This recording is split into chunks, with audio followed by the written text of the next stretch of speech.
Politics isn't maths. In politics, 2 plus 2 doesn't automatically become 4.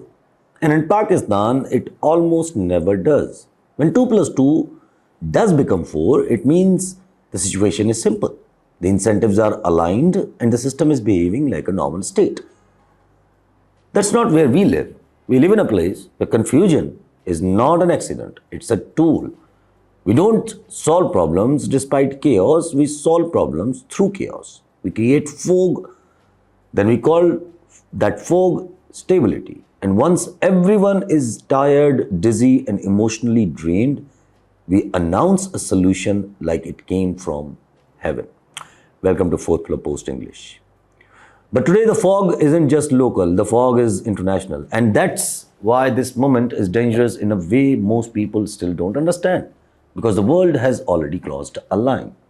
The US has already struck Iran alongside Israel. And Iran has retaliated. Not in theory, not in maybe, not in sources say, but in real missiles and real targets across the region. February 28th, 2026 is the date that matters in Middle East. And Iran's response wasn't symbolic. It was a message written across the Gulf geography. Bases and host countries become part of it. Story whether they like it or not. Qatar, Bahrain, Kuwait. Now pause that and absorb what that means for Pakistan. Because when US-Iran line gets hot, every other theatrics becomes more valuable.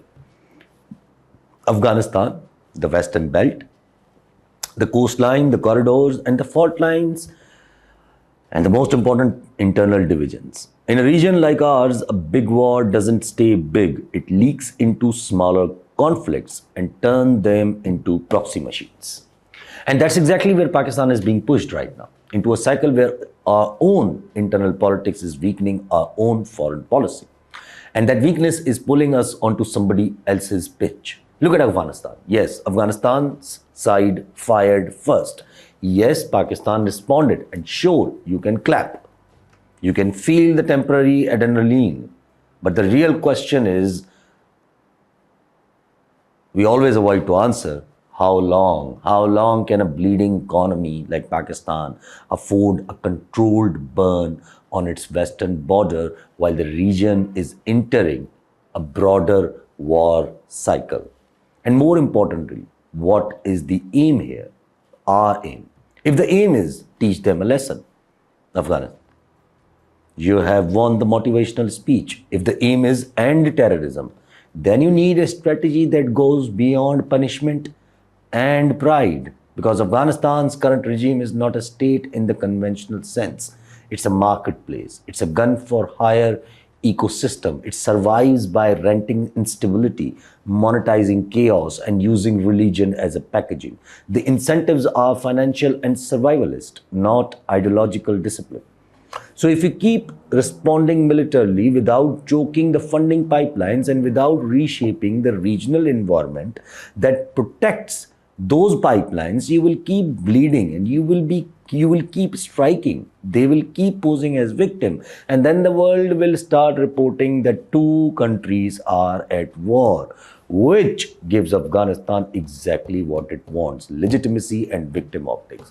And once the victim optics gets built, the next phase becomes easier. International pressure on Pakistan to show restraint, and then mediation by the same actors who have their own agendas in Afghanistan. Which brings me to the part where it's most important, the wider map, Israel, India, Gulf, and the US. Because while US was trying to create a board of peace framework, and Pakistan, by the way, is listed among the countries that signed up, Israel is simultaneously discussing a separate hexagon alliance that includes India and European partners like Greece and Cyprus, plus unnamed African Asia. We all know UAE, Morocco, and maybe Indonesia for that matter. That matters because it shows you the real structure. One framework meant to manage optics, this peace board, the post-war plans, and another framework meant to build hard alignment against radical axis, which includes Pakistan, which is also part, ironic irony is that we are also part of that peace board. And when Israel frames the region that way, it's not just talking about Iran, it's carving the map into targets and buffers. Now add Modi into this. India has its own weight, its own value. It has stayed relatively stable during turbulent time of Trump. But Modi turns out, or the Modi being Modi, turns every strategic policy into personal obsession. And when personal obsession drives a state, it creates unnecessary controversy and unnecessary exposure and unnecessary escalation. That's why you keep seeing India running toward Israel at the worst possible time, even when it costs India globally, because aligning with Netanyahu right now doesn't favor it. And whether it benefits India or not, it doesn't matter. It creates risk for Pakistan, that's clear. Because more India entangles itself into offensive alignment, the more it will seek pressure points against Pakistan as a proof of usefulness. And those pressure points are not theoretical, they are geographical. This is where this 2+2 problem becomes a real warning. If Pakistan stays internally paralyzed, the Western belt becomes the easier chessboard for external players. You don't even need an invasion. You just need incentives, proxies, media narratives, and the right amount of internal dysfunction. And Pakistan right now is offering dysfunction like a free buffet. Because while the region is on fire, literal US-Iran escalation, Iranian retaliation, Gulf states dragged in, Israel doubling down, Pakistan's state machinery is still trapped in the same domestic hostage situation. The Imran Khan equation. Everything. Look at it. Everything in our whole this week circles back to it. Not because Imran Khan is the only factor in Pakistan, but because the system has turned him into a central knot. It cannot stabilize without resolving that knot, and it cannot resolve the knot without confronting what it actually wants. It is not an electoral compromise, but guarantees. And that's why the most telling thing in all of this is not a speech in parliament, it's fear of communication with Khan. If a system is confident, it doesn't panic about prisoner's doctor. It doesn't say things like, if doctors meet him, who will guarantee what comes out? This is not governance, this is hostage psychology. So what are they scared of? Two things. Either his medical reality becomes undeniable and creates pressure they can't control, or his political messaging breaks the wall and triggers a chain reaction that they cannot contain. And because they can't resolve it clearly, they are doing what weak systems do: delay, denial, and damage control. Meanwhile, the internal political theater keeps producing additions, not distractions anymore. MQM pressure games, People's Party ambiguity, talk about constitutional engineering, local government restructuring, province chapters that sounds impossible but exist as a noise and leverage. And the reason this stuff surfaces at the moments like this is simple. When the center feels insecure, it tries to redesign the arena. And here's the most dangerous part of the redesign instinct: over-centralization during national stress.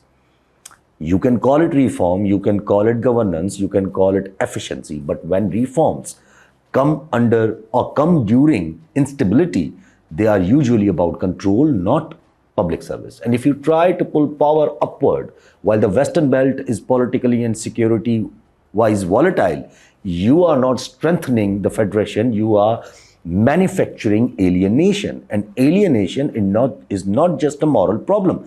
Alienation is a strategic resource. For outsider, it makes infiltration cheaper. And that's why KP angle is not just a side story, it's central. Because KP is not just a province, it's a fault line with a memory, with power center. If you treat it with lazy narratives, you crush politics there with the brute force logic. You don't get stability, you get resentment. And resentment becomes a channel. And once resentment becomes a channel, external players don't need to create instability. They simply ride what you created. That's why this Free Imran Khan force talk is so reckless, whether it's coming from impatience or provocation. It gives the system exactly what it wants, an excuse, and it gives external players exactly what they want. Proof that Pakistan's internal cohesion is cracking. Now stitch this back to the international map. Iran being struck and responding isn't just a Middle East headline. It changes how the Gulf behaves. It changes how US behaves. It changes how Israel behaves. And it changes how China calculates risk. China does not like prolonged burn zones near its investment corridors. And yet Pakistan keeps acting like it can ignore China's strategic patience because somebody in Washington is smiling at them. That's the mediocrity problem I always talk about. It's not stupidity, it's mediocrity. The kind that thinks it's clever because it gets a photo and a compliment while the map is being redrawn underneath. And this is exactly where Trump's board of peace obsession becomes relevant. It was supposed to contain and manage a crisis framework, but the reality is the region escalated anyway. So now ask yourself, if the peace framework didn't even prevent a strike on Iran, and didn't prevent a region-wide retaliatory cycle, what exactly was that? Optics, a club, a stage. And when clubs fail, states either adapt or they panic. Pakistan's problem is we are panicking internally while needing to adapt externally. That combination is lethal. So what happens next? Based on the logic, Khan will have to be medically shifted at some point because pressure is rising from multiple directions, domestic, international, and simple human reality. And the moment that happens, whether through hospital movement, family access, or communication, the real battle starts then. It will be not Khan versus government, but direction versus old contract. At the same time, Afghanistan cannot remain in this operation, not war limbo forever. If the aim is unclear, the strikes becomes episodic, and episodic strikes produce episodic escalation. An episodic escalation is how you slide into a proxy trap, which they want. And while all this is happening, external alignments are becoming bolder. Israel is openly discussing new alliance architecture. India is leaning into it. Gulf states are being dragged into retaliation cycles. The US is stretched and unpredictable. Iran is wounded but not collapsing. Russia and China are watching for leverage. So where does that leave Pakistan? It leaves Pakistan at a simple fork that our elite hates it because it removes their favorite drug, ambiguity. Either Pakistan becomes acting like a coherent nuclear state, meaning it cools internal fires, restores political breathing space, stops playing narrative games, stop treating dissent as treason, and build a foreign policy that isn't hostage to personal vendettas, or Pakistan becomes negotiable. And that's the line people don't want to admit. States don't collapse only by invasion, they collapse by becoming useful to others while losing coherence inside. They become buffers, they become corridors, and they become projects. If you keep the internal hostage situation running, you will keep bleeding on the borders. And if you keep bleeding on the borders while the region is being redesigned, someone else will eventually decide what you are. And you will be stuck reacting again, pretending it's strategy. 2 plus 2 still won't equal 4 at that point too.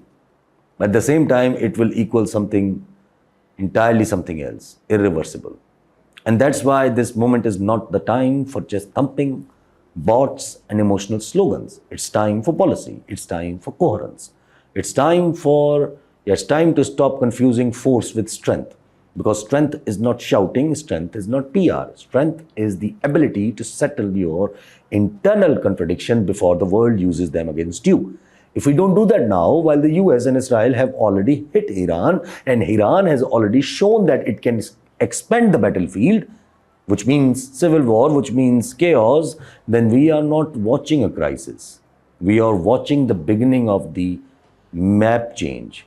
And that most humiliating part is, it won't happen because Pakistan was weak militarily. No, it will happen because Pakistan refused to be coherent politically.